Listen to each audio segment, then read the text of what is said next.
বাংলার রূপ যে কত সুন্দর, দু চোখ মেলে না দেখলে কখনো বোঝাই যায় না।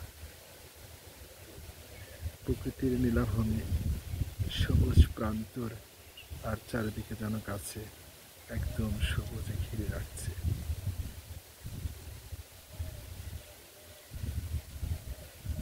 তাই কবি বিবেকানন্দ দাশ বলছিলেন,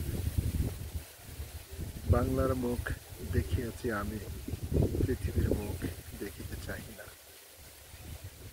সত্যি বিধাতার সৃষ্টি এক অপরূপ সৌন্দর্য, যারা সত্যি যত দূর দৃষ্টিশক্তি যায় তত দূর শুধু ধান ক্ষেত আর ধান ক্ষেত, মাঠের পর মাঠ শুধু ধান, আর প্রকৃতি যেন সাজানো গোছানো এক অপরূপ সবুজের এক নীলাভূমি।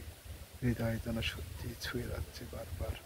প্রিয় দর্শক, দেখতেন বাংলার রূপ, বাংলার ধান ক্ষেত। আপনারা সবাই ভালো থাকেন, সুস্থ থাকেন, সুন্দর থাকেন।